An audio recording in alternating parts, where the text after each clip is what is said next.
set, go. Three guys, one mic, a lot of heavy. Oh yeah.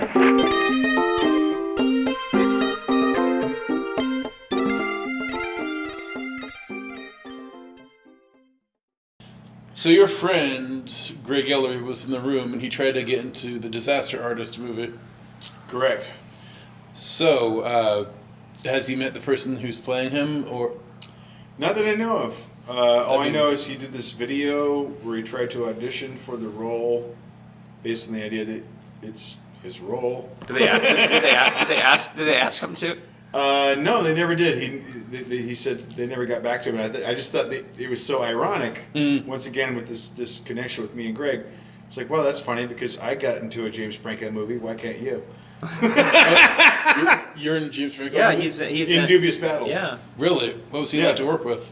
I was only a couple days on the set for various pickup scenes they were doing. Mm-hmm. It was actually the last weekend they were filming before he went back to do the Stephen King thing. And he was fine. He was great. I mean, I honestly, there was a couple moments where I'm like, well, here's a moment where a lot of people will have some opinion of what he's like all at once. And so I'm, as a theater guy. Do you mean as a film? Oh, just as a person. Mm-hmm. There's one of those moments where a lot of, actors, they watch directors, especially if they're famous, and like, are you going to be cool? Are you going to be cool? And there's that moment of like, we came here for you. Are you going to be cool to us? And it's just what actors, it's like, be nice to us. Yeah. And did you guys ever have a dialogue back and forth? You come and talk to you guys? No. He never even technically directed you? No, that had nothing to do with it. It was just the fact that we were, actually marching shoulder to shoulder at a couple points. Yeah. Walking away from work. How big was the crew on that one? It was hard to say. It seemed like about 100 people. Wow. Crew, huh? Well, crew plus cast. Yeah. But yeah, like Vincent.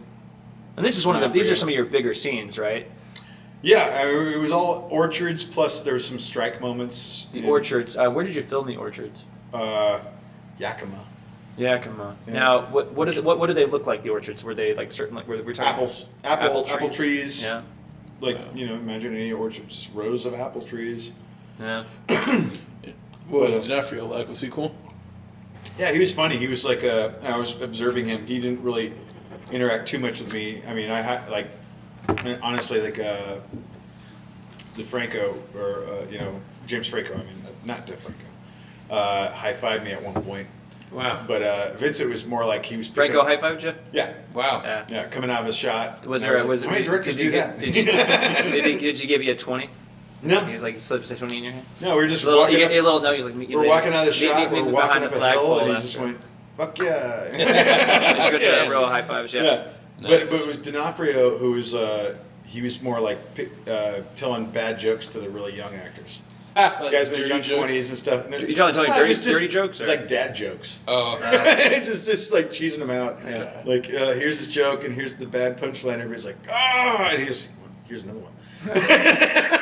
This Kingpin. Edgar's not much of a comedian. That guy's funny. Yeah. Yeah. So, I mean, seriously. Men in Black. I mean, in Dubious Battle, I've only heard a few portions of it. Jeanette, she read it recently. A handful of months ago, and from what I can understand from what I can discern from it is that there's a pretty big cast of characters that he leads to revolt against an owner of an apple orchard, or something like that, where they're at a time when they're bringing in people who are poor, who are traveling. Yeah, and he brings you in, and then he just cuts the rates down as soon as he can, and and then you're trapped. Yeah, and so it's slavery, and it's people from all races. It's not just white people. It's not just black people. It's not, it's everyone. Is it who's poor? Like the Depression era? Correct. Now, my question was, what? I mean, imagine that you were playing some of the people that were working there, and he helped lead you guys to fight. Yeah. So did you represent the core group of the workers? Well, I think I was one. Because I think he goes from one plantation to the next in the story, right? There's a few that he starts strikes in, right? I played one of the workers who was there at where the spark you know, where this union battle essentially like takes shape. And you know, the owner, who I think is played by Robert Duvall, right? Yeah. Robert You're so Duvall. lucky. I love Robert Was Duvall. no, let's quote unquote like, would Robert Duvall have been in charge of you then? Is that what you're saying? Essentially, he was the one calling the shots. You were never in a shot with him. No. They were somehow able to film it with the group of people working there, Right. without needing you guys to be like that. No. Because I've seen shots behind people's heads. Pick those out. And the trailer. So I'm like talking down to people, but it was only like a good group of 12 heads, so they were able to cheat shots in a way to where they're like, we don't need to pay for that many extras that day. Right. You know. But there was, like, when I was there was a lot of people. Yeah. And their camera was sweeping up and down those rows.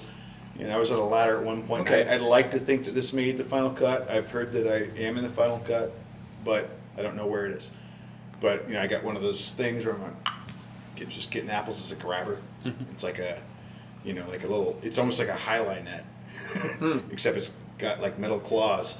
So you just go up, you know, with a broomstick and go grab the apple, put it in the thing in the box. Did you ever feel like at moments that you were a slave? No, I didn't. But it was just fun to pick apples, and Did you get to eat any of them? you know what? I took a bite out of one, and someone next to me, some extra, just slapped me in the shoulder and said, "Idiot, those have got fucking poison on it. I'm just worried about you not puking later." And I'm like, "Oh shit, you're right."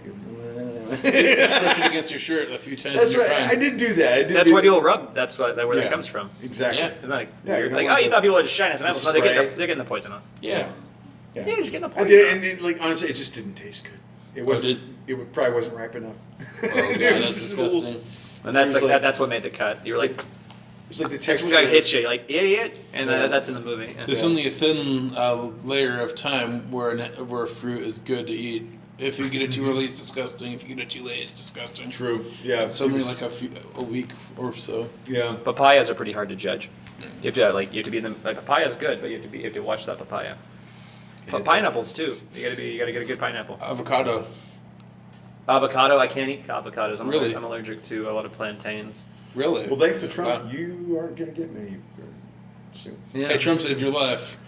I'm Montetré not, and it's like, Dylan oh my God, Hillerman. somebody put Must save avocados in my pillow. I'll be fine. It's just like, I'll be fine. Oh, those bananas in my juice. I could just like hold an avocado by the top off like a grenade and chuck it in your face. Splat. My God, is this shirt made out of plantains? No, it's just indigestion, and I think the one time I ate an avocado, my girlfriend made me some food, and we had just been, starting to see each other, and she made me a meal, and she gave me like half an avocado, so I wasn't going to be rude. I never really ate avocados, I just never really liked them. Didn't really know why, so I ate the whole thing, and then we went to the spa afterwards, and I'm like, getting ready for the spa, and I'm like, oh my God, I'm like breaking out in hives. Oh God. So I'm glad we were at the spa, because I was able to sweat it out in the steam room, but yeah, it was an immediate effect. I never had that much of avocado, and I learned later on. Oh, like, man. like I would get sick from eating avocado later on. So yeah, it's just not my jam. I remember when I had my appendix removed when I was 16, or I was 15. It was early in the year, so I would have been 15. Get it right or pay the price. I was 15 because my birthday's in June. This was in February. I had to stay a week because it ruptured before they could get it out, which is painful. Yeah. Yeah, I can imagine. And My God, this man's appendix is about to burst. Good thing I have my lucky pocket knife. Hibbert, Dr. Hibbert. Yeah, Love that episode. that's pretty good. I was they had to put me on antibiotics, and the first antibiotics they put me on, I had an extreme allergic reaction to. I woke up and I started vomiting, and I saw my arms, and they were all high V. And my mom, who was with me, like she had like there was a bed in the window alcove. I'm like, hey, you could stay there if you want, mother.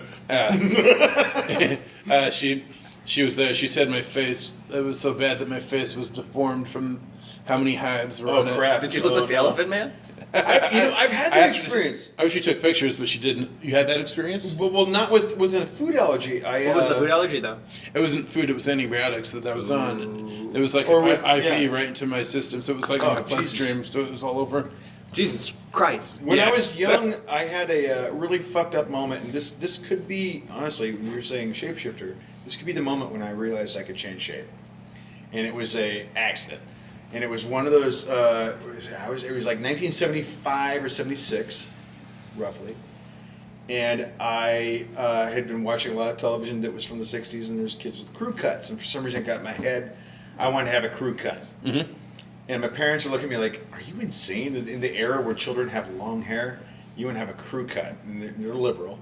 So they're like, oh, okay. So Well, they take me to a barber, and they chop my hair, and I instantly hated it. But what happened was, before I even got a chance to hang out with my friends and to show everybody my stupid new haircut, 1975 or whatever, I go camping, and I get attacked by mosquitoes all over my face. Oh. And as a child, I was extremely allergic to mosquitoes or something, or just whatever. I was just a child. You know, funny. Bloop, bloop, bloop, bloop. I just- Bumps all over my face. Oh, I go to a, yeah. almost done. I go to a friend's house, and it was actually my friend's house. I have my younger sister there, who's 3. We walked in the street, opened the door, knock on the door. They look at her and they go, "Hello, Andrea. Who is your friend?" And from that point, I was like, they don't recognize me. And there was a moment of a few other. Or maybe they were just. That's great. Maybe they were just fucking with. Yeah, I was like, Maybe they were just fucking with your head. You just didn't get the joke. it's Hi, possible. Andrea. It's very possible. And who's your friend? Yeah. You're You good. ugly little. This kid got stung by mosquitoes. He's an allergic little biatch. like, they don't know who I am. Were they saying biatch back in the 80s? No. No. This is They probably said 80s to bitch. 73. I'm trying to give you some. I'm trying to give you some credit. I'm not trying to hate you. No, they said jive turkey back then. You jive turkey. That's right. They did say that. Yeah, we're talking Silver Streak right there. No, mosquitoes, they are attracted to the potassium. If you eat a banana, they will come at you. Isn't that funny? Yeah. And also, if you get stung by a mosquito, if you take the inside of a banana and you put it on your skin, it'll make the sting go away. Really? Wow. Yeah. I did not know that. I did not know. I'm going to remember that. Isn't that odd, though? Isn't that, Yeah. that's a cool fact. was Wow. cool. That's mind blowing to me. It's neat. Yeah. They don't affect me the way they used to, thankfully. Okay. Well, you've gotten. One of my eyes was swollen shut. That was the thing. It was like, Oh wow. My brother was throwing rocks You at look like Popeye. Yeah, exactly. My brother was at our neighbor's house throwing rocks at their hornet's nest at their house. I'm like, what are you doing? You're throwing rocks at their house, one. And then he's like, no, I'm like, don't do that to the hornets. They're going to get mad. Maybe it was wasps. But anyway, we were pretty far away. We were like from the sidewalk to the house. So good 25 feet away or so, and maybe 20 feet away. And one of the wasps just like flew right over to me and stung me right on the lip. Oh, Jesus. Not him, not just one on me. And I'm like, I was trying to save you, asshole. Right. I don't know. You have those moments where you're trying to save an animal, and it's like, "Rawr, rawr," and you're like, no, you're gonna fucking die. Yeah. You know, and you're like, you're gonna hate me so much, but I'm trying to save your life. You know, I don't know. It's kind of hilarious. Animals, and domestication of animals, and all of that. You know, it's just, I don't know. I look forward to like the centuries from now, when thousands of years from now, when we have like dog people walking around, like cat people. Yeah. Hello, Montetré. I'm a golden retriever. Well, that's the thing is, people are going to evolve. Animals will evolve. I don't want the creatures to be named. Do yourself genetics, garage genetics. Okay. Oh, that's happening. Well, there's a dude that like has made himself like turn into like a dog. Have you seen this guy's face? He has his face extended. I think he had like a thing of a dog like implanted into his mouth and his face, and so like he was part dog now. It's Freaky. I don't know. Look into What it. I stopped. the It scared me, so I looked away. Yeah. Dogman. Yeah. Wow. I don't think I'm making this up. It's a pretty good little snout. Extreme body mod.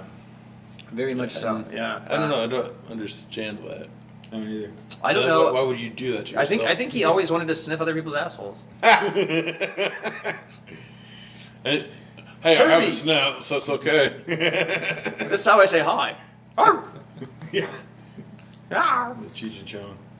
I remember there was a story growing up when I was a kid. I was like 5th or 6th grade. Somebody goes, Gene Simmons' tongue. He has a cow tongue. He had it implanted. And I'm like, I'm pretty sure that would not work. No. Cow tongues are pretty big. Yeah. But as big as your head, Yeah. No, I think he just has a long tongue and you have a tiny penis. Pretty much. Yeah. He did not get anything. Are you tongue jealous? There were some. I remember growing up. People like, can you touch your tongue with your nose with your tongue? And they like, you can't. Yeah, well, I can. I'm like, Yeah, I that's. can't do it. I'm like, but I can tie a cherry stem into a knot. That's easy. Oh, you Like can? 10 seconds flat. Yeah. Yeah. I keep bending my tongue in weird ways, but that's about it. Everybody's got different tongue things. Don't try to just make one tongue the same, you know? Some people like butter on one side of their toast. And some people like butter on the other. I can't roll my R's. I've never been able to roll my R's. I can't either. I can if I practice. Yeah, I still can't. Finally, Yeah. someone. And people do a lot better than I do, but if I practice, I can you have to hang out with somebody who can do it really well and just watch them and do it, you know? I spent hours watching someone else do. Well, not hours, but several minutes watching someone do it, and I couldn't. The closest I could do is with my throat, like the Germanic, you know. That's Right. Yeah. I can't even do that. Well, that's You can't do that? No. I think it's kind of like what they're almost doing though too. It's a trick. It took me a whole summer to learn how to whistle. You know, it's not going to happen overnight. Oh no. But I used to be able to whistle just by sucking inward and then, Whistling for me is easy. But now whistle. whistle's fine now. I can but it took me forever to be able to understand how to. It was senior year of summer, or maybe it was the summer before junior year, high school, and When you live in the sticks, whistling is kind of part of the deal. I can't get I can't get that used to practice for high pitched hours. one where they with the teeth. I can't do that either. My mom can do that with perfection. With 2 fingers. Yeah, I can't do that. Yeah. I can't close one. Was that what you were talking about, or is it That was a pretty good whistle. That sounded like wind going through wood. I can whistle thank you. songs. I can whistle loud, but without the fingers, and I can. What's the other version of whistle that Julia can't whistle at all? Oh, really? And so she's even told me, she's like, I admire what you can do. I'm like, that's not even a skill for me. Oh no, I whistle with the fucking piece of grass between my thumbs. Oh, wow. That whole Yeah, I've been able to do And that then there's this. once, but I forgot the Then trick. there's the 2 hands, the whole redneck whistle. That thing, it's like a bottle. You know, you get your thumbs that have aperture, and you just. That's nice. It's hard, I can't do it. but you just think of that as the aperture of a bottle, like the way you would, but it's upside down, like you're making a whistle over a bottle, the way you would this way, except it's upside down. That's nice. I like that. It's fun. Yeah. For those at home, this is radio. Mm-hmm. I can whistle the Andy Griffith theme song. Oh yeah. Yeah. I can whistle. What was it? There was a certain song that I could whistle that was iconic like that, and I can't think of what it is now. My father told me From the Twilight Zone. No. My father was That'd be hard what to do, my father actually. was in his 20s once. He told me the story. He was driving around and listening to the radio and going between jobs or whatever. And they were like, "If you can name this tune," and it was like da-da, and they only played da-da, Right. and they're like nobody could get it. Everyone was calling, nobody could get it. It was just this little thing. My father's driving it's going on for almost an hour. He's like, Jesus Christ. He's finally just pulls over, goes to a payphone because it's early 90s or so, maybe late 80s, and he picks up the and he pulls in and he goes, "Hi, yeah, it's Beverly Hillbillies." Beverly Hillbillies. He's like, "Oh my God, you got that?" He's like, "Yeah, girl, watch that. What do you? Yes, of course. Just stop talking about it already." Yeah. Basically, and Here's the money. Yeah, I don't know what he won. He won tickets. He won tickets to some show or something like that. Right. And I don't remember that part of the story, but I just remember it was he only pulled over because he was annoyed that nobody else could get it. He wasn't mad about it. He was like, "It's Beverly." He just wanted to. He was like, "Jesus, I can't live with myself if I don't That's awesome. Yeah, he just he got in right away. It's but whatever that Beverly I forget the tune. It's Dun, dun, dun, dun, dun, dun, dun, dun, dun, dun, dun, dun, dun, dun, dun, dun, dun, dun. yeah, and his and dun dun dun, and it was dun dun, and he's like, "Oh, Yeah. Y'all come back now. You're here. yeah, Exactly. yeah, it was a pretty funny little story." Do you guys remember the game Cranium? That's not a bad one with the mold making and the drawing and acting too. I think it's a very good game. Yeah. One time we were playing it at my house. It was like a huge. I think Starbucks has sold a whole bunch of them back in the day. It was like a Starbucks thing, maybe. But Starbucks they'll partner with people sometimes. I got you. But we got ours at Starbucks, and one time my stepdad, or my former stepdad, I should say, pulled a car. Yeah, you should. I've heard a tale of what happens if you don't. No, I just prefer Lawsuits. I prefer referring to him as my former stepdad. But he one time he drew a card, like the music card, and he had to convey the song. He had perform the song, and we would guess the song. And he picks up the card, and he's like, "Oh, I got it." No. Da da da da, and he's doing that, and he everyone's trying to guess it. Like, I don't know. We go it goes on for several minutes, And eventually we all get tired of trying to guess what the song could be. And he says, "That's Pretty Woman by Roy Orbison." What? And all of us were, what the fuck are you talking about? That's not Pretty Woman. We know Pretty Woman. He's like, well, that is the trombone section.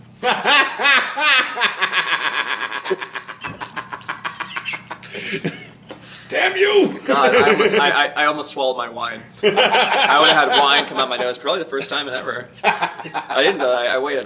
God damn. Well, at least funny, it's man. not milk. That is the trombone section. That's brilliant. That's another. Put that in a movie, man. That's brilliant. That's really funny. That's just so good. Is your dad a musician? My former stepdad is kind of could play the trombone. Kind of. I I like to say he kind of could. It just well, my former stepdad, he kind of could. I remember. I'm not mentioning him by name, so it's cool. I remember though. I used to play the trombone like in middle school. Well, then I'm gonna call him Bill.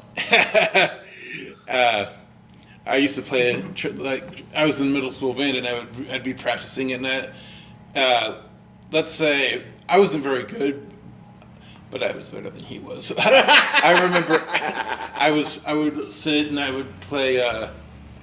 I'd start playing, like, I don't know. I can't remember the exact songs. Let's just say it was Jingle Bells.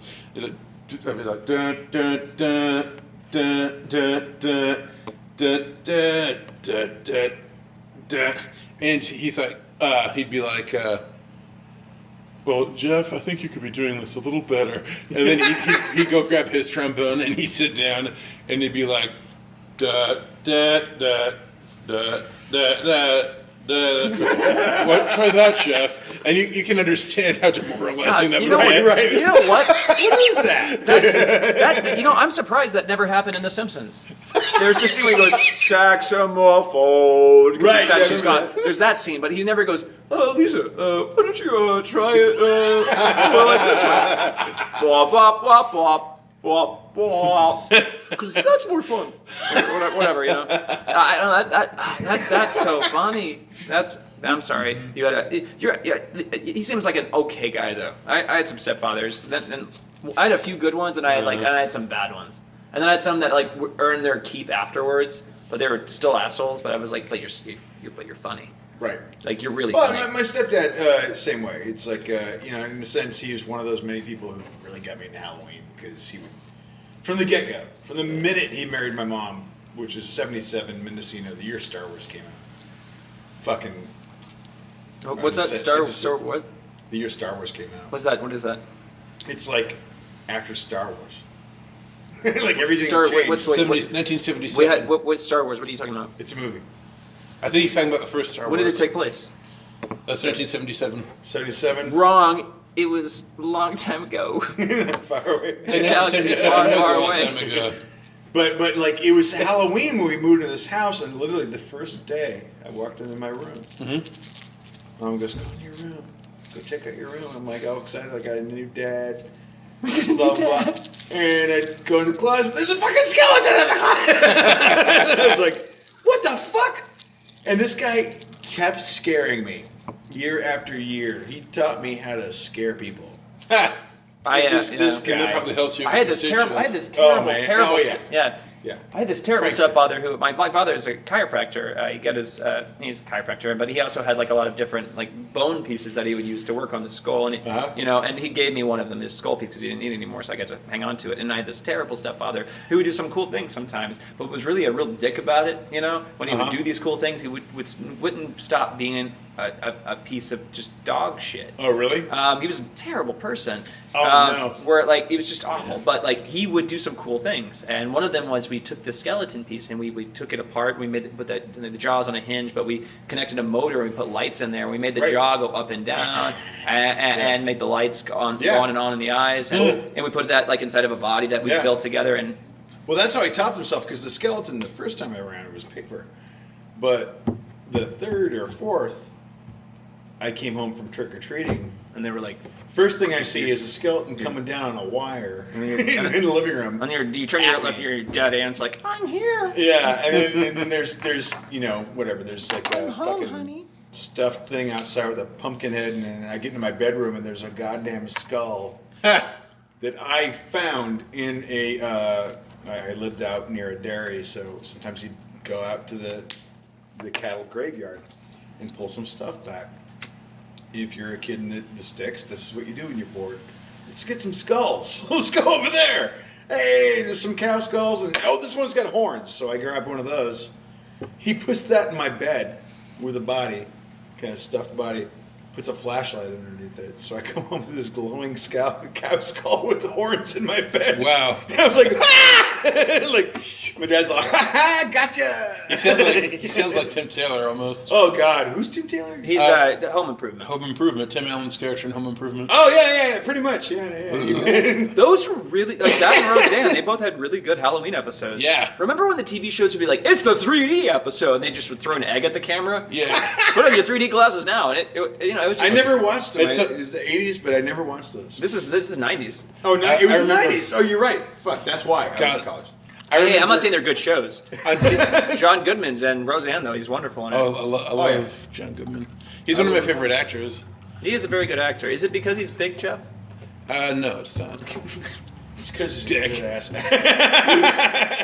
Anyway, I was talking about his dick. Yeah. The audience is now confused. God damn it, Montetré. Big fan of Roseanne too. There Yeah. was Her last name's Barr. it is for a time it was Arnold. That's right, it was. That's Tom right. Arnold. Tom Arnold. I love that joke he has in He's that funny, movie too. True Lies. He's like, I once had, like, my wife left me. She took everything, man. She took the ice cube trays out of the freezer. She took the ice cube trays out of the... What kind of a sick bitch takes the ice cube trays out of the fucking freezer? He's like, shut up. I have to get to work. Whatever, and God damn, that line is so good. What movie was it? True Lies. Oh yeah, True Lies. Fucking yeah. That line, though. That line. I forgot he was in that. And it's I like it because it doesn't sound like misogynist at all. It just sounds so funny to me. It just Psychotic. yeah. He's telling me he's Why? like yeah. It's weird. In the moment, it's completely out of nowhere. He's just trying to console his friend, like. And like, I've gone some crazy shit myself, man, but you get over it, all of this. And like, hey, man, I had my ex-wife, man, and he's just trying to jump to calm his friend down. You say the weirdest shit. So it was just like perfect. It like kind of rides that line, just like when Gene Wilder did Blackface and Silver Streak, right? Right. Like, I'm cool. I'm damn fucking. it rides That's that right. line. It rides that line so hard, but it doesn't. God. It does it though. It accomplishes it. Well, it's because I think it's because he's put up to it by a prior in the film. Yeah. That legitimizes it. Yeah, and it would same with Tom. It's my favorite Tom Arnold moment. God. Yeah. I think it reminds me. I think the worst decision I've ever made, like creative-wise, was deciding to play an Asian guy, and it was called Chung Thunder and the Quest for the Jade Pinata, I've had an experience very similar. and it was not playing a. It was not exactly a. It was a pretty stereotypical depiction, and I'm like at the time, I'm like, oh, whatever. But then I watch it years later, I'm like, oh, Did you have Yeah. shit? No, yeah. In the mid '80s, I played Jimmy Walker in a fucking movie. Uh-oh. And the idea was, big time, and it was a redneck high school, and I wasn't thinking like that. I was just thinking. Do you just put your eyes like that? Just you put your fingers on the side of your eyes, just like all I could think of was Marlon Brando. Like, No. Or what's his name, Mickey Rooney going. No, not That's like pretty much what Chung No, Thunder is I like. wasn't playing an Asian character. Okay, yeah. I was playing an African American character, yeah. Jimmy Walker, and but there was a moment where it was like after we made it, and I honestly didn't think that anyone would see it other than our friends. Yeah. But I used makeup, and No, you didn't. Okay, that's good. That's professional. what? Go on. No. You could have used shoe shine. Anyway, no, it wasn't that. But the joke was, or the worst part about it was The taste of the red they lipstick? broadcast it throughout the entire high school. Did he catch shit for it? Weirdly, no. And that was the worst part. It was a bunch of fucking rednecks going, "Hey man, you're funny." And I'm like, playing a black person. This is fucking horrible. But I just did Were there any black people in your school? one. Yeah, What? I can name the people that were in my school that were not white. Yeah. Yeah. There weren't that many. It was that moment of like, It was what did terrifying. I just do?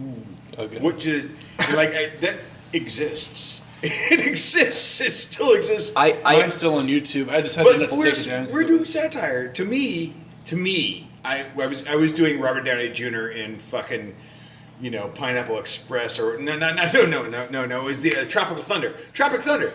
To me, that's what I was trying to satirize. You were going full retard. Big time. Yeah. And the worst part was I had the wrong makeup one day. And all of a sudden I walk in the door and it's like about 3 degrees lighter or 30% or something like that. And I was like, okay. Now you have a 10. This is dumb. And like this day I'm cringing. If I happen to watch it, like someone goes, oh, show me some ridiculous shit you did when you were young that you're embarrassed about. Oh, I can show you some shit.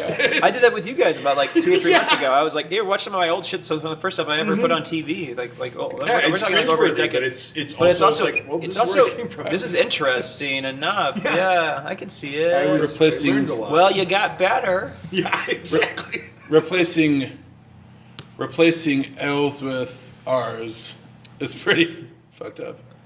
L's with R's. Oh yeah, no.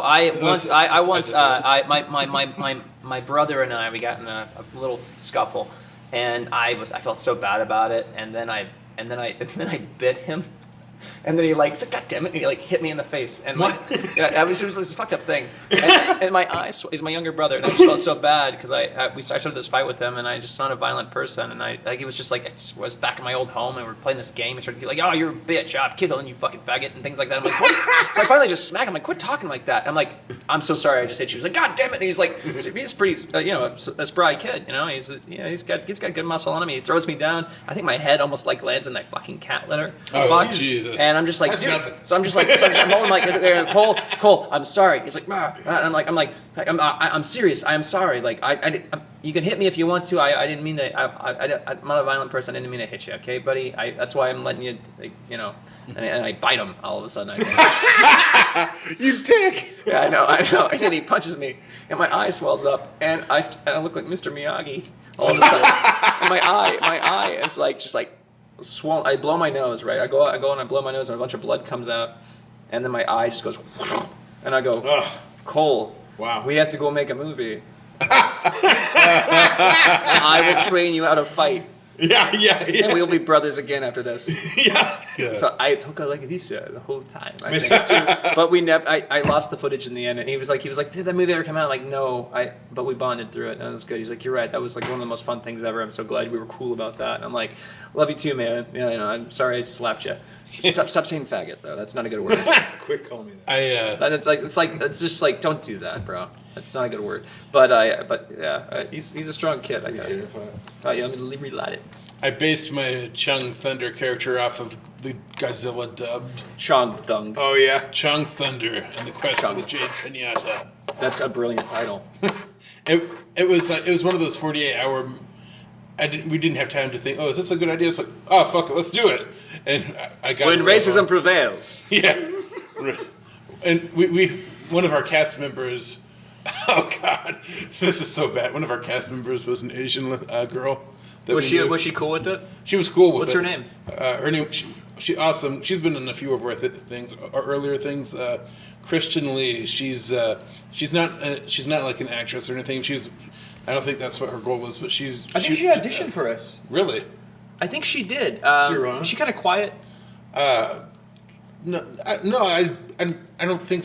I don't think she is, but I think she auditioned. I think she auditioned for you. I don't think acting is her like aspirational vocation or anything. She just helped us out as a friend. But she played the character that she played was named Saki. There was a girl called Chris or Christian that night that was Asian that auditioned for us. Her name was Chris though. I don't think it's the same girl. I don't think she's really interested in the theater or acting or film or anything. She just did it because we asked her to, and she's helped us out a few times. Mm-hmm. But like she commented on one of our YouTube videos once, and she's like, "Hey," and we were like, "Hey, you should help us make a movie." That's how we used to cast. But Yeah. But she played this character, Saki Suka.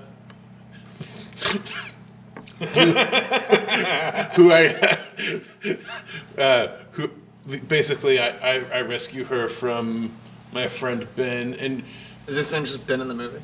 in the movie his name is Dave Super Intellectual, and the reason I named it is so I could pronounce his name with my Chunk Thunder accent. Dave, super intellectual. It was Dave Super intellectual. Intellectual. Jesus. Yeah, you know. I remember living in Japan. I lived in Japan for a little bit. I taught in Japan. I was there for a couple of years. And there was a moment where I was like, where does that stereotype come from? And, Mickey Rooney. Well, no, not necessarily. There's certain sounds in their sound system that just aren't there. Like the L sound. Right. Exactly. So that's why it's a little off. I gotcha. It's just a simple matter of like we just don't have that one sound that we do. Like when we learn your language, we figure it out, but we don't need it. So it's like as simple as that. And when I learned that, I was like, oh, that's awesome. That's weirdly, like, I feel like a tech geek. I was like, oh, wow, no, that makes sense. That's crazy. It's like the Christmas story there at the restaurant. Yeah. Rah, rah, rah, rah, rah. It makes perfect sense. It rides that line of racism, you know? Yeah. It's tricky. It's technically not racist because it's not. Yeah. Oh yeah, we cut off head, and I've been there. Like I was in a restaurant right by here the other day, and they served me my food, and I like their food, you know. But like I got chicken fried rice, and the chicken was fucking cold, you know. And I'm like, and some of it was kind of darker meat too, and I was just like, what am I fucking about? Where was this? You don't have to say it. You don't have to disclose it. It's near Mr. Theater. And anyhow, the food's normally good, you know. They're nice people, and I go there, and I'm like. They're not even coming back. I'm gonna go and bring so I stand up and I bring the plate. I'm like, God, I look like a fucking asshole. You know, I'm walking with the plate and I'm walking across the room and everyone's kind of like looking over at me. And I'm like walking to the bar and I'm like, hey, I was just that the chicken's cold. Like, no, the plate is hot. The plate's, that sounded Italian or like. It sounded like queso. Yeah. Like, no, plate is hot. And it's hot. No, yeah, anyway, and like it's hot, and I'm like, no, well, you put that chicken in your mouth. Chicken is fucking. And I said that. I go, you put that chicken in your mouth. Put that piece in your mouth. It's cold.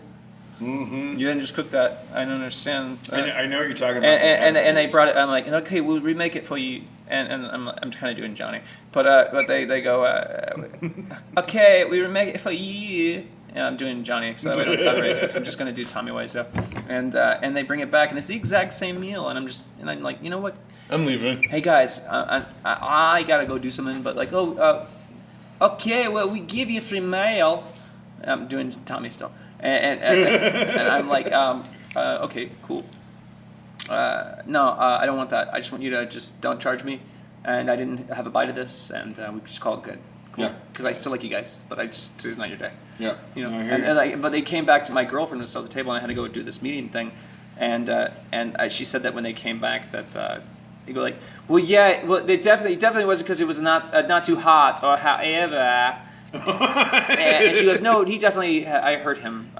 Fuck, she could hear me. I thought I was whispering. I'm a loud motherfucker. You know, and like he said, definitely that was not hot, and like don't.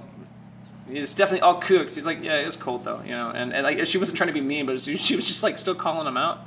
And it was just funny because I've gone back there and I've gotten food from him. I could see the look in their eyes too. It's like he is not scumbag. I'm still doing Tommy. I'm not gonna do an Asian voice. I'm not gonna do it. But when we did Zombie Gets from Mars, I wanted to do an Asian trailer for Zombie Gets from Mars, and it would have been something like Zombie Itato Katida. Yeah. Sono Saturday from Mars, and it would have been like what? Okay. We'd play it on a Saturday, obviously. That kind of reminds me the story you just told. Sorry, I heard you wrong. You're like that kind of reminds me of the story you just told. Oh no, the story you just told reminds me of there's a small Korean restaurant in Beaverton that my Ben and I like to go to.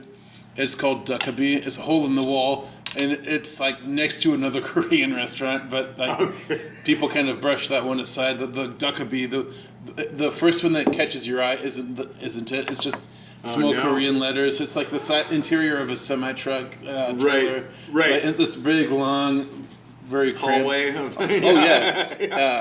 We went there once. We were both kind of strapped for cash, so you could judge us, but we ended up just like, oh damn. I'm like, man, I don't know if I have money for tips. I don't either. Well, we come here a lot, and we usually tip, so I'm sure they'll understand. We leave. When we start walking down, suddenly the door bursts open, and our waiter starts chasing us. And he's like, guys, tip. And he's like waving the receipt in front. Like, oh, okay. And like Ben sent a tip onto the receipt. But it was like, I've never been chased down before for a tip. That's the first time this ever happened. Oh man, yeah. I've had to chase somebody down when I used to pedicab, and some broad jumped out and tried to run away. Like, okay, bye. And she was telling me to like go certain ways, like maybe break the law. I'm like, I can't go up. Yeah. 2nd Street backwards like that. Not Not where the traffic is like this. Like right, man, getting in the spot. Like you're taking longer. I'm like, I'm literally going faster than a car can. Through these streets, you need to just hold your horses. You know, she hops out, and I chase her over, and her friends were in the car still, and they're like, oh God, I'm so sorry. I don't even understand. I'm like, well, get out. I'm gonna go get her. So I bike over. I'm faster. I know I have a pedicab behind me, but I'm pretty spry. Damn. And she's like, oh God, he's like chasing me. I'm like, she needs to pay for her cab fare right now, or I'm calling the police. Like I'm like, basically like that kind of attitude. And like the guy's like, oh God, what do you owe? And she's like, and I'm like, give me. I go, it's $5. Like Jesus. Like, Yeah. Like No. But now it's 10. No big whoop. Oh damn. Yeah. Or like it was $10. Now it's 20. Or whatever I said. I was so pissed because that night, I think that was the night where it was so cold and kind of wet and rainy. Yeah, like a night till like tonight. Nobody's giving me. I'm not getting any rides, and I'm like, I seriously have nothing in my pocket, no money, and I haven't eaten all day. And all I need is that first ride, so I can I'm just like every now and then like riding around like looking at like what kind of food cart money I can get, like food. Like okay, cool, that place has fries for $3. Go in there. Yeah. Go in there for the fries. And so, but I had to like wait like 3 hours, and finally it was like one of those rides. I'm like, you gotta be fucking kidding me. Like, Did you ever get the money from her? oh yeah, I got the money. Yeah, I forget who paid it. It was either her or the guy that she ran to, who looked like he didn't really know her. Right. But he looked like he was like, well, if I do this, I'll get laid tonight. Oh I crap. could probably date rape this girl. Yeah. And that kind of looked at his face. It was one of those things. I don't mean to judge, but his name was Tommy Spiretti. No, I'm kidding. I don't know. It's a random dude. But the point is, I don't know. It was a fun job. You could make a lot of money on those jobs, especially during festivals. Oh, wow, like beer fests and like all that stuff. Or Navigating through a crowd with, I'm sure it must be difficult. people loved it, and you only had like a couple occasional weird rides, but it was like a really cool job. I worked it for almost a year. It was a fun job. I had to get out of it though because it was just too. I don't know. It was not only sporadic, but I don't know. It just felt dirty sometimes too. Like you're just like you'd have like the weirdest insults flung at you from people. Like somebody would drive by like modern day slave labor, and you're like, that doesn't help me at all. No, I hear you. And it was like the 90s, like just like walking around making posters, trying to make everything look cool. Because everything else looks like a lost cat fucking poster in the 90s. And you're like, poster boy! The fuck is that supposed to mean? I'm making everything better? Fuck you.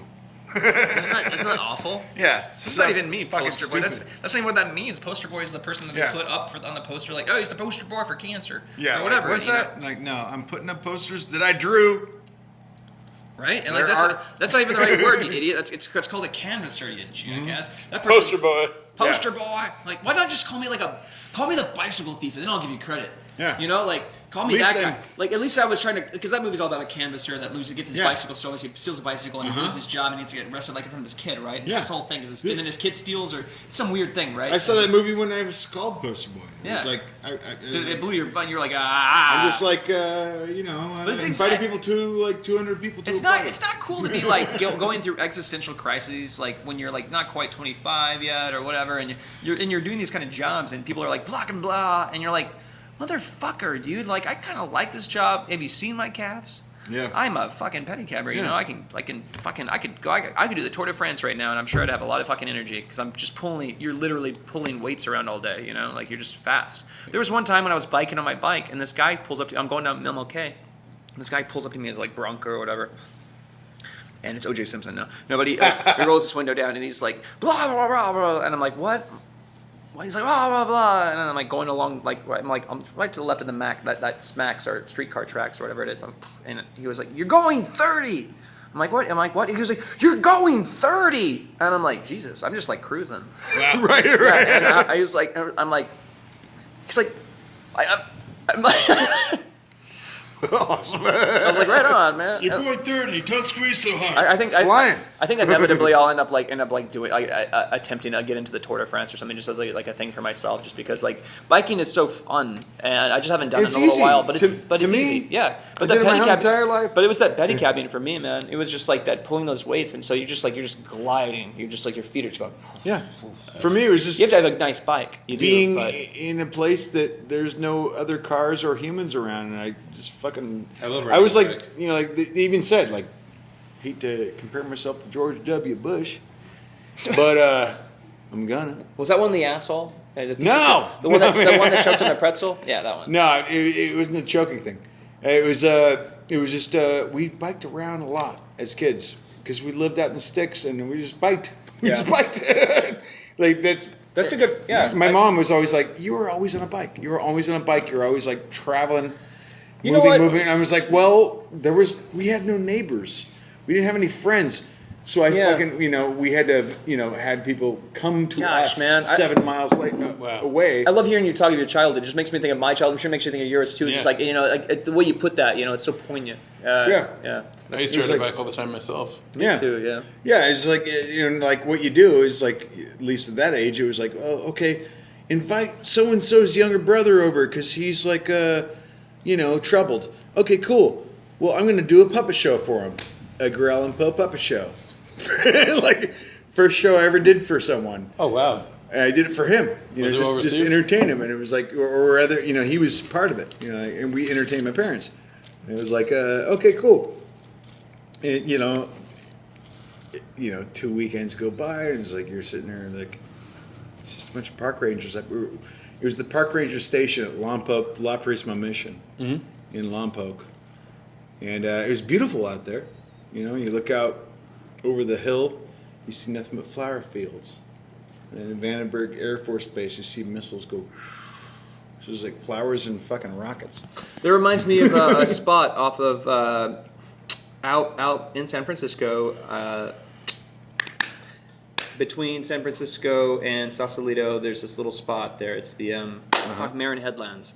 Yeah. And you go through that tunnel. It's fun. I ran through that tunnel once. I got pulled over by a cop. God, that's such a good story, actually. Oh, really? But to relate to your story real quick, at the end of that area, they have an old missile base out there, and the flower beds and the cliff sides and, and the ocean and all that. And it's all there. You're not seeing any rockets go off because it's like, but you can imagine it and you can see it, and like you can, it was, and they had like their old forts. But they had like their cannons outward, but like they're all graffitied in now and like odd. It's like those aren't on the base, so that you can walk through them. Mm-hmm. It's absurd. But that story, I was I was a traveling actor last year, but this time last year, a little bit about in March or so, maybe in April or And the point is we were going from school to school to school, but at one point we had a hostel that we'd stay in a few different times. My acting partner and I. And we would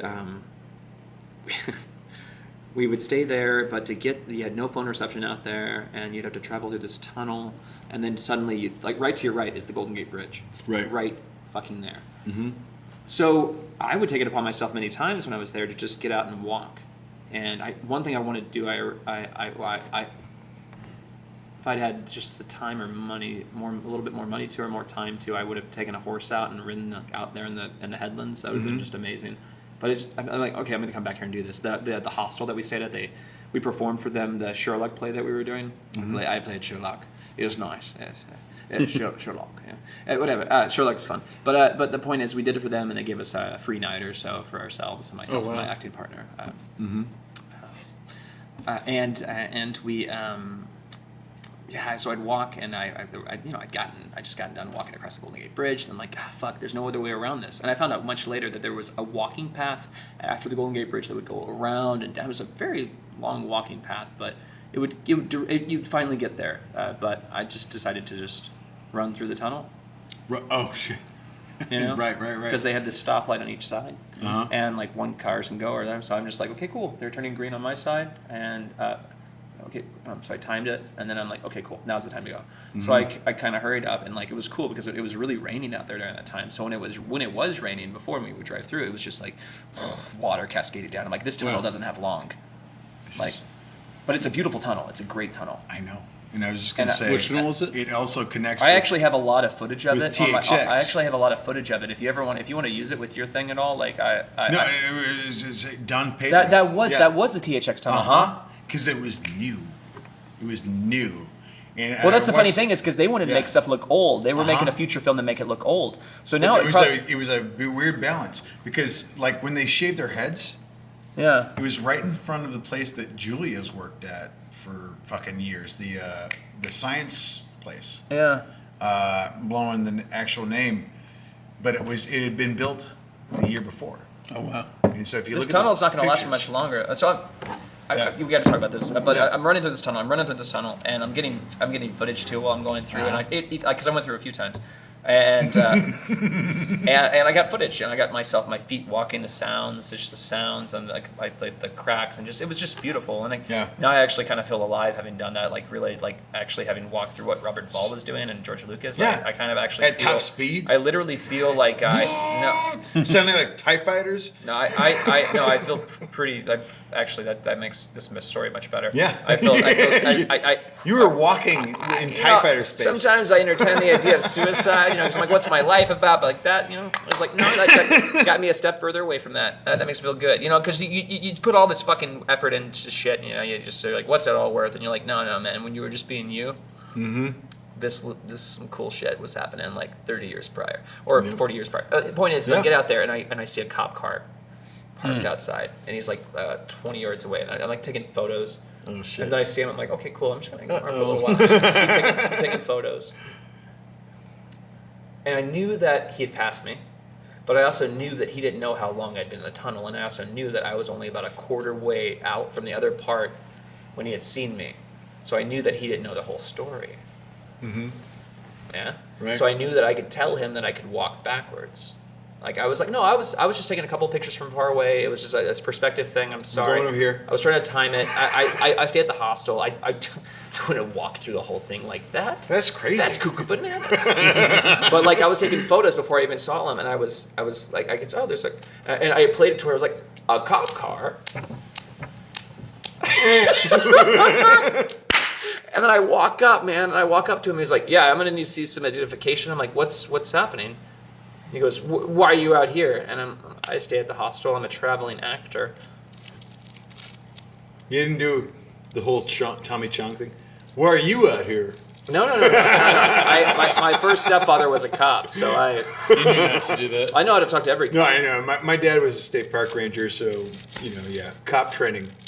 You know, you have anyone as an authority dad. You don't give trouble. You give real answers. You get to the point, Yep. and you leave. Yep. Look at them in the eye. And when you give them the answers, you try to give them the next question already. You want you. Yeah. What you're trying to do is make sure they can ask their 5 questions and walk away. Yeah. You give them the answers so they don't turn that first question into 3. Yeah. Because at that point the cop's already like something's up because I can't get into my second question already. So you just like answer, but you can also play dumb friendly. And always play friendly because cops are actually pretty cool. Yeah. The whole thing about cops is that if you're an idiot dick asshole, like they're gonna be mad at you. Yeah. The only cops I resented ever were the ones who give me tickets. There's been plenty who haven't. I got a lot of tickets in Texas, and I got like 2 tickets in Portland. One was from a camera on a highway, apparently, like way when I first moved here, and then the second one was from me running through a couple of red lights. He's like, "You almost died back there." I'm like, "I'm so sorry. I'm between 2 meetings right now. You've been drinking tonight?" "Officer, I don't drink." He's like, "You doing some like other kind of things?" Like, "I don't do drugs." Like I said, I'm a filmmaker that just wastes all my time. So I know I'm between meetings. I've had a few glasses of wine. Oh, yeah. But he believes me because I always live by this rule. I do drive responsibly, but I was driving quickly, and I did drive dangerously that night. So I was like, "Officer, I'm so sorry. I won't ever do that again." And I was truthful. I wouldn't do that again. But but he ticketed me appropriately. It's like the one ticket I got in Portland though, and I I was in between meetings, but I was, you know, just boom, boom, boom, boom. I gotcha. I did almost die that night, I think. Man. Hey, you looked out though. You're still here. Yeah. I don't want to die in a car crash. I have too many nightmares of car crash deaths, where you see your dead body and everything. So you don't die in your dreams, but I've done it. It's a horrible way to die. But I think I want to start wrapping it up. I think I'll tell you guys one more story. Yeah. And listen, I'll ask. I know what I want to ask you, and I'm going to think of a question to ask you before. The audience doesn't know who the yous are. All right. I'm going to ask Hillerman, or as I like to call him, the Thrillerman. Thrillerman! I think it's amazing. I think it's a brilliant title. I love it. Thrillerman. I've been called that since the early 90s. I love it. I thought I was so clever. I'm going to start calling you Thrillerman. Well, I haven't been called that in a long time. So, I'm not so clever. You should call this episode the Thrillerman. That's what I was thinking. You should. The Thrillerman. The long Thrillerman, because it's probably going to be the You should also like kind of change up your title sequence just a little bit and put some like dun, dun, dun, dun. or We'll probably... or no, that's Billie Jean. You want Thrill like Thriller. No, we already kind of talked about some of what's his name, the actor in that, the voice actor, what's his name, Vincent Price. Oh yeah, he's mentioned him a little really bit. good. And I'll ask Montetré a question. I'm not sure what I'm going to ask him. I know what I'm going to ask you. Let's get to it. But a story I've been wanting to tell. Some people think it's funny. Some people think I come For those of you just tuning in, this is the part you wanted to get to. Some people think I'm.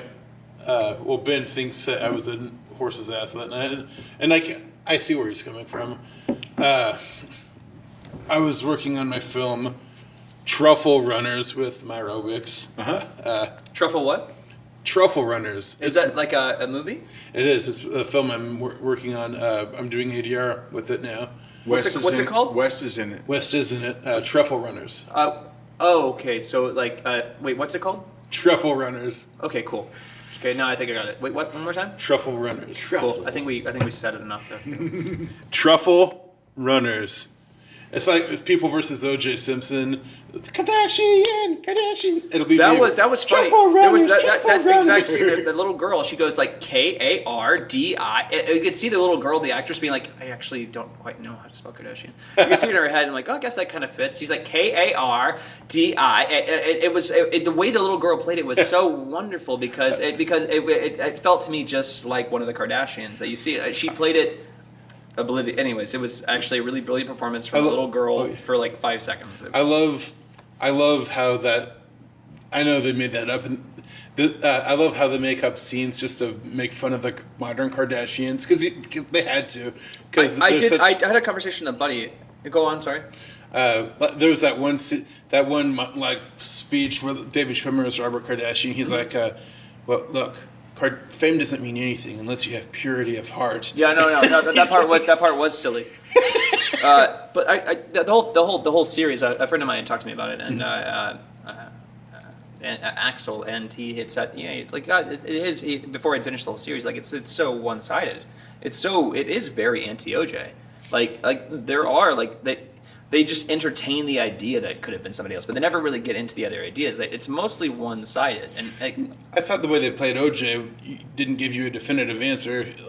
It never really showed it from his real perspective. It just showed it from like the media's perspective and the lawyers, the prosecuting team's perspective. That's true. And then it would occasionally show the defense from behind the scenes. It was. In some good ways, but it rarely talked about his actual innocence, if it were in fact innocence. Like it was fun though. Oh, I loved it, and I don't think it necessarily needed to be. It just seemed very anti. But I was very happy to see this the Sabat character from the season 2 of The Wire. He was in it. He played this cop on trial, has the mustache and the glasses, who Cochran like tricks into telling him where he like moved to, and he had the shoes in his trunk the whole night. That actor is wonderful. He's in the season 2 of The Wire. He's one of the main characters of that season. Simi Valley, yes. Yeah. Anyway, the story I was going to tell you, I got sidetracked. I was working on my film. Truffle Runners. What was it called again? Truffle Runners. And we're not doing this again. I was there with my friend. Was his name Truffle Runners? My friend Zach Shannon's in the film. He's a prison guard now. He talks about his profession in another episode of Heavy Set Go, so check it out. It's called The Shannon Shank Redemption. You can find it on iTunes. Awesome. See, I'm just pitching my own show. Within the show, it's Pitchception. I have a good friend who's also a prison guard. Oh, nice. Wow, what a tangent. Very interesting conversation. But Jesus. Zach Shannon was there. He's Rice. one of the stars of Truffle Runners. We were filming a scene in the garage. We were like 2 minutes into filming. We were shooting at Zach's house. His dad just has to take a shower, and I knew some people wasn't wearing clothing anyway. Which causes the water heater to like get really loud because someone's taking a shower and the water heater kicks up. It's like, and even though I'm going to replace all the audio, it'll be distracting in editing if I have to edit with that sound going in and out. And I figured, well, let's stop until he leaves. And Myra was like, dude, if we're not going to film right now, I need to go get something to eat because I haven't eaten all day and I'm hungry. And I'm like, fair enough. What's Myra doing? Myra, is she acting in it? Right? Yes, she's the lead. Actually, the only female role in the film, but she is the lead. She is one. Anyway, we were leaving. Zach had picked up 50-cent tacos at Del Taco, and he's like, hey, since you're going out anyway, can you go to Taco Bell and pick up hot sauce? Right. And so the good kind. we swing by Taco Bell. They gave us a shitload of hot sauce for free. Yeah. But we were pulled up. Myra just happened to have makeup on, a black eye, and a bloody nose. Oh no. And the person, the people in there was like, are you okay? And she's like, oh, this is just makeup. I'm in a film. And she, oh, okay. I thought it looked so real. Myra did her makeup herself, and she's really good at it. Right. Nice. Yeah. She is. And you know her, right? Mm-hmm. Oh yeah, she's in shock opera. Oh yeah, that's right. Her son is a guitarist. That's right, she is. Yeah, that's right. She pulled up, she was like, yeah, it's all fake, but they just haven't fed me in like a day. Yeah. And like, okay, cool, I thought it was going to be some kind of crazy thing. But okay, that sounds normal. It's okay, honey, you forgot to eat. We had pizza. Sorry, go ahead. It was a good pizza, though. They give us the hot sauce, then we leave, and I leaned to her and I said, "Hey, don't next time, don't tell them it's fake," because she wanted to go to Burgerville, and don't tell them it's fake.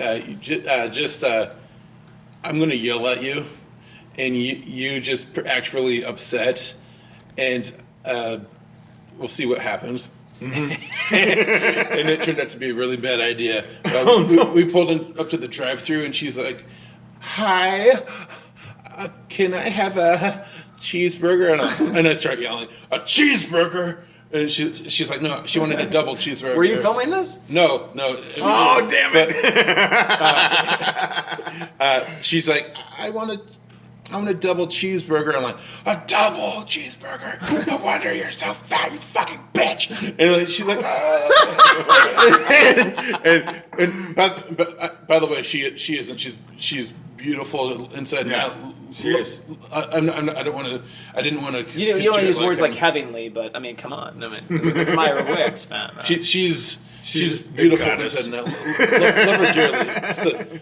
So I don't want you to think that I'm calling her fat, but I just said that to her in the drive-thru For the prank. For the prank, and she's like, I'm sorry, and she's like, the drive-thru person's like, oh no, it's okay, you're okay, and I'm like, don't apologize for me, bitch. Oh my god, I'm screaming at her, and like, God, and she's like, can I have soda? A soda? What do you mean you're getting a large? Jesus Christ, I'm not made of fucking money. You pay for this yourself. It's got an undertow. And Jesus Christ. God. we pull up. Sorry. We pull up to the window, and I don't want them to look at me, so I'm looking out my passenger window because I don't want them to see my face. And she's like, how are you doing? And she's like, I'm fine. And she's like, is there anything else you need? Can I have some salt? I'm like, salt? That's gonna raise your fucking blood pressure! God damn it, you're gonna die so young! And I'm just like screaming at her. And then anyway, like she's looking really sad. She has her black eye, her bloody nose. Oh my god! And she's like all looking sad. She's like all looking sad. And I noticed after a little while that we've been sitting at the drive-thru for a long time. What's going on? Shit! And, Shit! Were they calling people? Yeah, obviously. Yeah. Oh, for Christ's Myra's sake. like, no, it's just Burgerville always takes. I'm going, not this They long. do though when they Not as long as they we do were waiting. they do when they hook you up. Like one time they hooked me up the entire bag full of fries. And it made somebody behind me who was apparently my friend behind me like wait like an extra 20 minutes. They're like, you took forever, and I'm like, I didn't. They just liked me so much they gave me all the fries. That's not my fault. Yeah. No, they didn't hook her up with anything extra. But No. We waited a hell of a long time, and suddenly she's like, "Are you gonna be okay?" And like, yeah, she's gonna be fine. I was late for the basketball game. God damn it! Do you even watch basketball? Not really. And awesome. she hands her the bag of fast food, and she's like, "Thank you so much." And she's like kind of has that little cry voice. Yeah. And we pull away, and she's like, "Dude, that was awesome." We high five, and I'm really nervous because they took a long time. We pulled out. We go down 185th.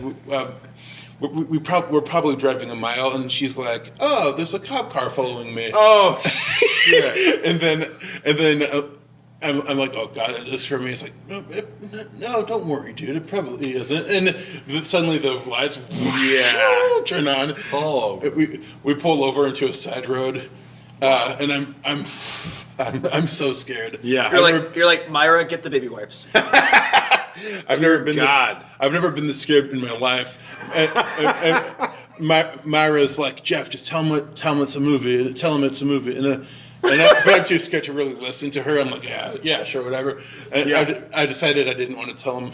In my own mind, I didn't want to tell him it was a movie because I always feel kind of lame when I tell people I'm a filmmaker. This is like a life you did. This is like your life on the line. You're like, I don't want to feel lame. But I was panicking, so I wasn't really internalizing what she was telling me. It's like, it's cool. I'm going to tell him. And I get suddenly, as we're talking, I feel the glare of a flashlight on my face and a knock against the window. And hello, Myra rolls down the window and I was like, "Hello, officer. How are you doing?" And he's like, "Sir, please step out of the car." Oh, crap. And I have Zach Shannon's hot sauce in my hand. My hands are full of the hot sauce. And so I just kind of toss them onto the dash.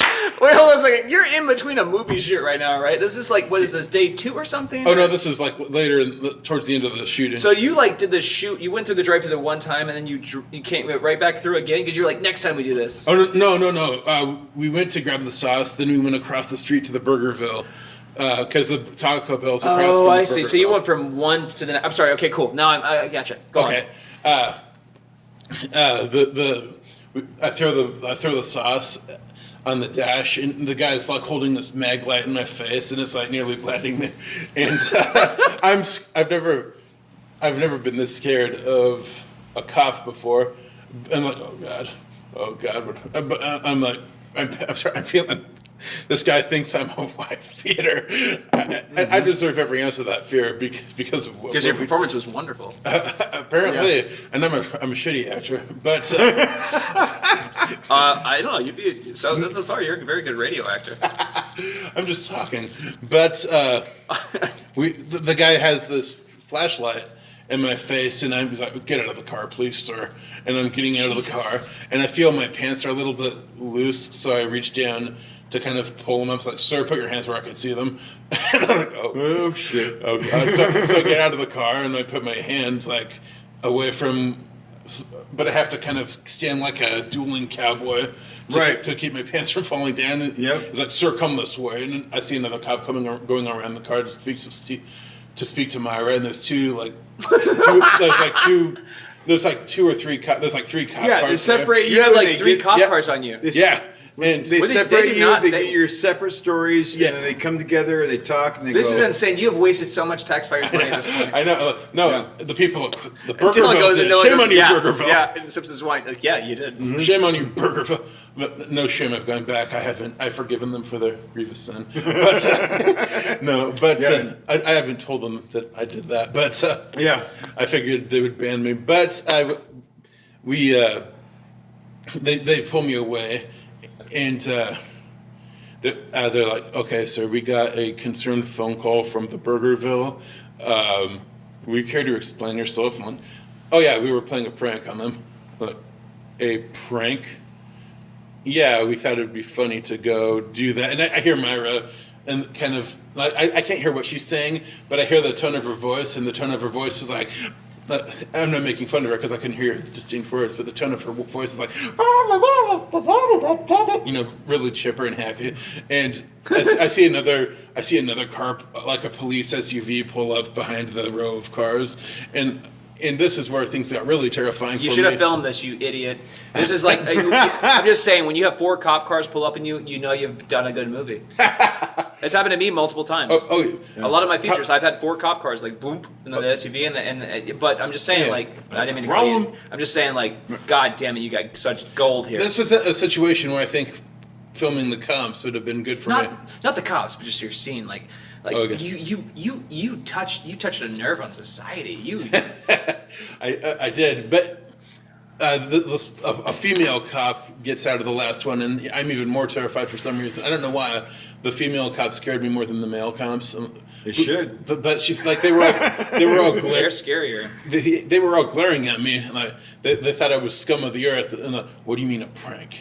And they're probably thinking, beating a woman is not a prank, Right. But I'm like, no, it was a prank. theater. It's makeup. It's makeup. It was a prank that we decided to do. It's like, oh, that's not very funny. We don't think that's funny, and they don't believe me at all. Wow. Because they saw her and they saw the makeup, and they don't think it's makeup. God, that's so great, But- man. That's so great. It's a testament to Myra's skill, but they're coming up to me, and eventually the other cop comes up. Is like, well, it turns out that they're working on a movie, and I'm like, that's right, I'm working on a movie. Cops do that. Yeah. Just agree with them. That's all you do. And even though I just told him, I never said a word about the movie. You before. didn't. But- One time I was on the set of Pickled, and somebody was apparently pointing a fake gun at passing cars. It wasn't part of the movie. She was just doing it, and then, like, eventually, like, while we're filming this, like, we're like pretty close to the end. We got to do this really complicated scene where the car drives up, and we drop a dead body from afar on top of another parked car. Then the ladder's just off screen, and Oh, wow. it's very dangerous. But it's timed to where, like, the cut happens and this jet happens, and it just it looks very. See it fall. Yeah, it's all in one shot. It's a beautiful thing. It happens before the credits roll or anything, and it's great.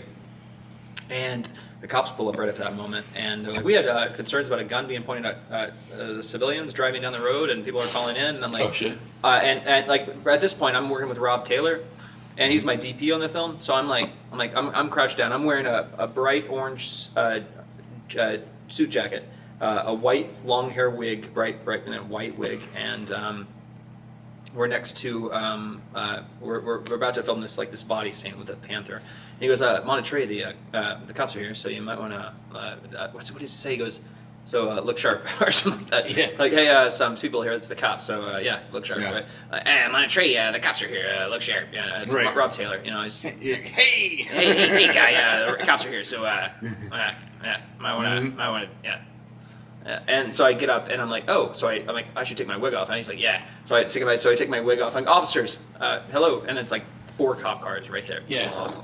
Yeah. And I'm like, you're probably here because somebody was accidentally pointing a gun at some of the passing cars. They go, yeah, we've had reports of that. I go, well, actually, we have it right here on top of this car right here. It's you know what? I'm not going to touch it. It's a pellet gun. Right. I'm so sorry that this happened. We were filming a movie. And they're like, oh, okay, cool, yeah. Well, we got this letter from you guys. Yeah, let's write that letter from the. And I'm like, from the what? You know, and it's kind of sprinkle a little bit. It's Portland. We're off Forest Park filming this thing, so it's like one of the turns, one of the off roads. That's where we're filming.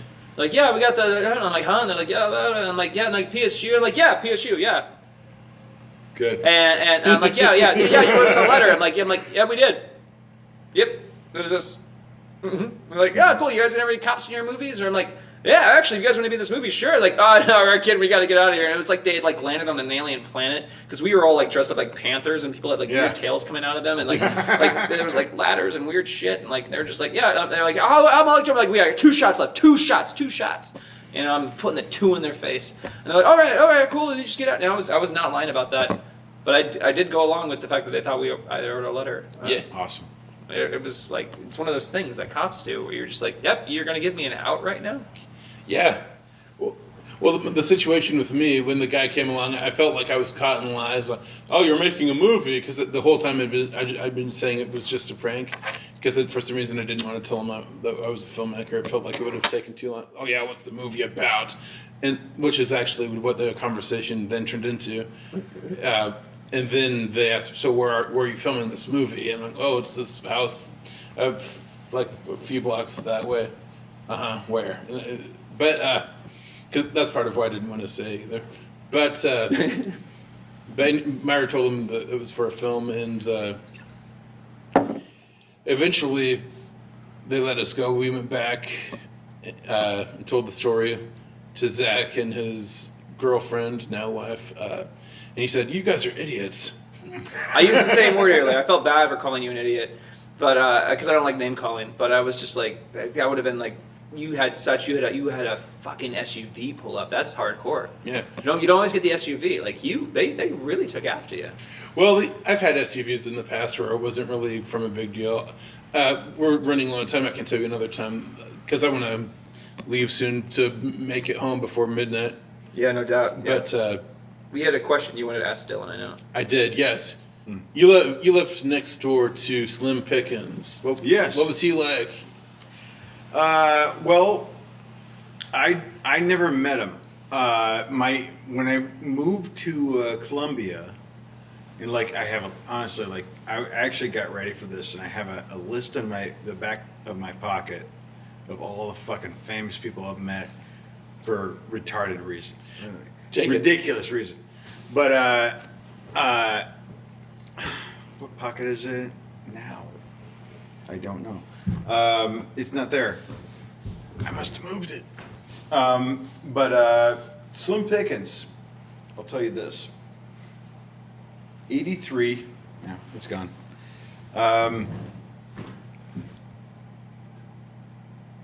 Was the year he died. Oh, it was. And I moved into. God, I'm fucking ing. Slim Pickens. You can't You can't do it. One time in 3rd grade, we were doing our. God, sorry for that. It makes editing fucking insane. No, it's the worst. There's a lady who said, "Don't say mom ever Yeah. again." It was the worst thing. I never forgot that. But there were when I first moved to this area, I met a guy named Thor Erickson. He's a chef. He lives in Eugene, Oregon now. Oh wow. And he actually trained the White House chefs to cook a pig recently. Oh really? Yeah. So super proud. Thor Erickson. He wants to do some stuff soon with us. And I performed with him. I met him in 83. And Slim Pickens was, he lived in that area. And I got to this place in 83, like I say, and I found out after I got there, like, oh, here's all the Westerns that were made in this town, Wow. Columbia, California. There was like High Noon, fucking like just all these cussing, all these TV shows that were also Westerns, like Little House, Father Murphy, whatever. Eventually, like even Back to the Future 3. Oh wow. Was made in that area. But when I moved there in 83, Back to the Future was like closer to 89. Or rather, 89. And so you move to this place and you're like, okay, here's the history. Here's all the people who've made movies here, and here's some of the people who live near here. And I had a post office box, of course, for our house, Mhm.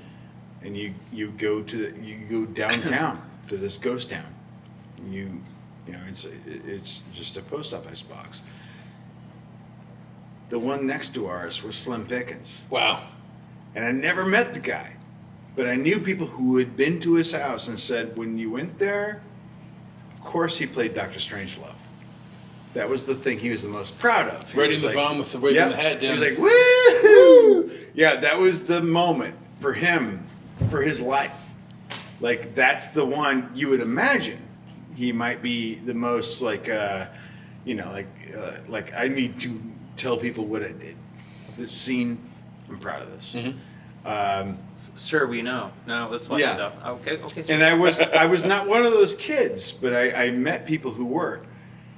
However, once I got to Columbia, He's about to drop the bomb on us. You get it?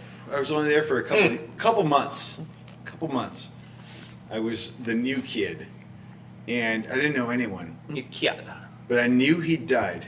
And when he died, I heard the bells of his funeral Wow. from the church, and it was so moving to me, and just because I knew who he was. Mhm.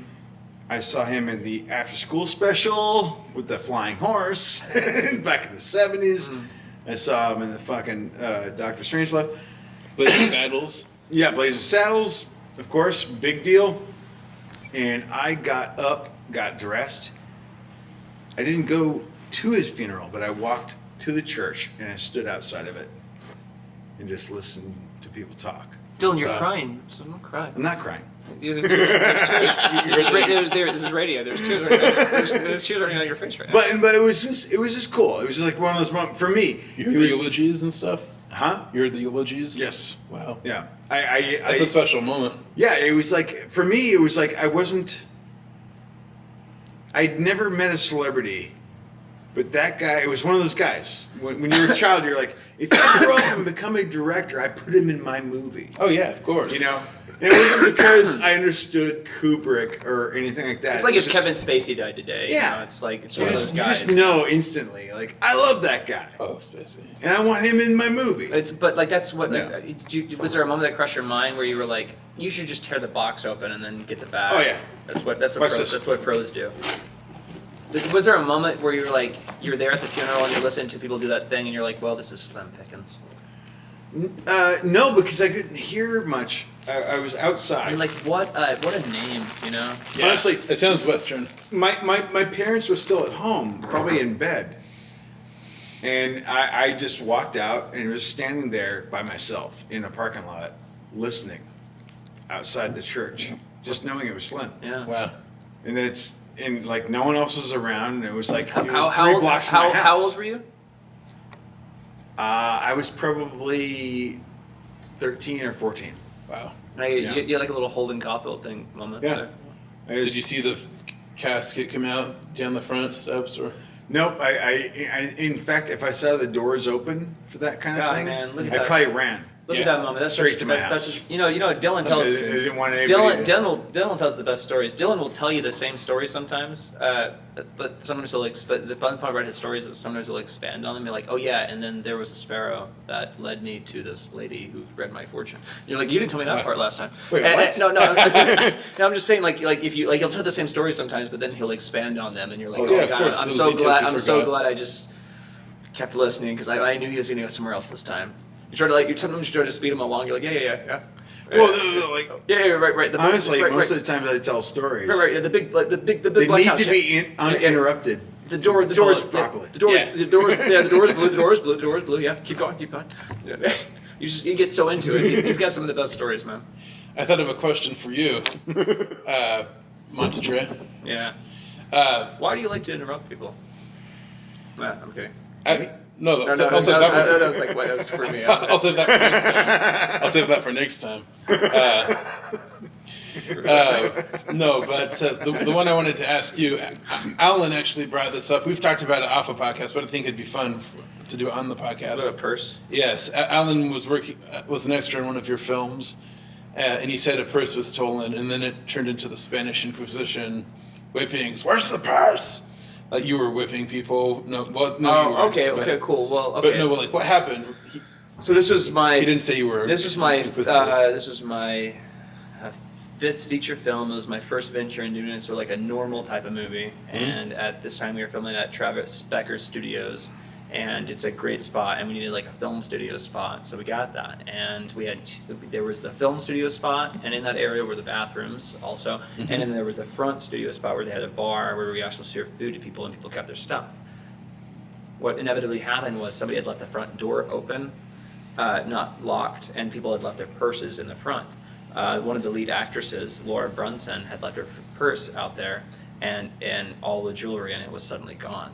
Oh damn! During the time that it was unguarded was a moment where a PA, who I won't name, had taken a shit and overflooded the toilet, and it flooded outward. And he didn't offer to clean it up himself, but then got like a mop for somebody, like our other PA, who was really helpful. And a girl, there was the guy that took the shit, and the girl like went and helped cleaned all of it up. So he couldn't clean up his own shit. And then like the DP came up to me of Travis Stanton, and he was like, I think it's really fucked up, like this guy's not like cleaning up his shit. I don't think he cursed, but he's like, this is, messed up, basically is what he's saying. Like he's this, that, and the other. And like during this whole time, like the front room's unguarded. I think that's when something was stolen, because I had to go talk to that guy and be like, look, you can clean up after your stuff, man. Like you flooded the toilet. Why is she doing this? And then we have one shot left with Laura Brunson, and suddenly it's this color scene shot that we haven't pulled up. It's like one of the few color shots. It's the film within the film. And what was that film called? It was like The Thrills of Teaching. And that's the film within the film. Yeah. What's the broader film? Hold Up. It's a black and white film based about. It's on YouTube. It's a feature film. You can see it now. It's graphic at times. It's very graphic. You'll know if you want to watch it right away. It's from the opening scene. I'll definitely look it but up. it's about a director that an actor is working on this film with this director that he worked for who had sexually assaulted another actress.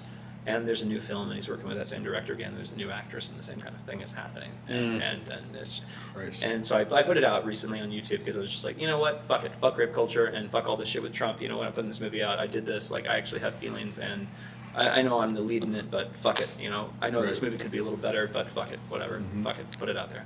So the point is on that film set day, we were doing this movie. Somebody had taken the purse, and I had to go over everybody. I'm like, hey, do you know anything? Do you know anything? Do you know anything about this? Like, were you with last one? I went Sherlock about it. I just asked everyone questions, and I wasn't like rude about it. I'm like, does anybody know anything about any of, like, was anybody did anybody see anything, like anything odd?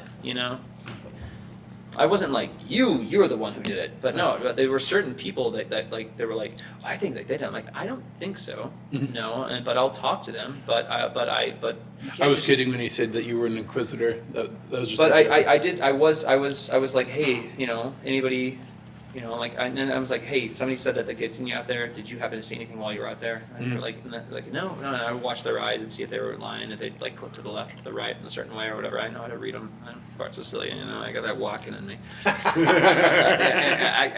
And the point is that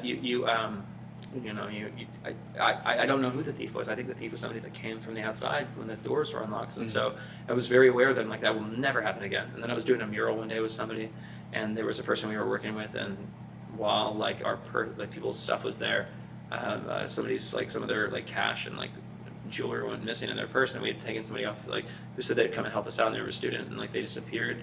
We tried to contact them, they never contacted us. We didn't want to like insult them, maybe like you stole stuff, but like you're the last person that was here, and we didn't hear the door, but the door could have opened while we were working on music, like working on, and ever since then I've always been very wary, very wary. That was only like a year later. And that wasn't my fault even. Like the other thing, the film, inevitably it's my fault. I was the director on that set. I should have made sure that door was locked and people didn't leave their stuff unguarded. I should have said the words like, listen, keep your stuff with you if you don't want it stolen. Right. Make sure you put it in certain places. If you need a safe place to put it, let me know. This is, blah, da, da, da, da, da, but I didn't do that. And yeah, I learned my lesson from that. And that sucked. The time we were doing the mural was just a few of us, and I don't carry purses, so I don't. If I had a backpack, I would always keep my backpack in my eyesight personally, but that's just me, so I don't feel like to give that. But on a set of a film, you should give that advice to people. You know, like, hey, like your stuff should stay within eyesight or within a locker or whatever.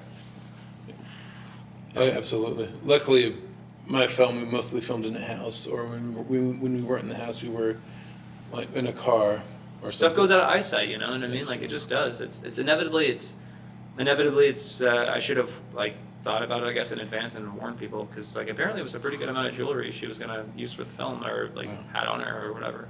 Mm-hmm. Wow, that's awful. Or maybe she made it all up and nothing was ever stolen, and she wanted to be a drama queen. Ha! Right. No, That's always possible. I'm kidding. The part that sucked about the entire thing is that we had one shot to film with her. I'm like, she's like, I can't do this, I have to do that. And then an hour later, Laura crap. came up and she goes, Oh my shit's she goes, okay, fine, I'll do it. And I'm like, I fucking love you. You're fucking great. You're fucking awesome. And we did the shot. We did in like a take or two, and like we were done. We did one for safety, we were done. It was great, and people were like, God damn it, that brought some emotion. And like, it's not a bad movie. I'll look it up. I definitely want to watch it. It's yeah. Keep watching in 3D. Thank you, sir. Yeah. Thank you, sir. Yeah, thank you. For Heavy Set Go, this has been Geoff Crenshaw. Montetré And Dylan Hillerman. Thrillerman. You have a good day. This is Heavy Set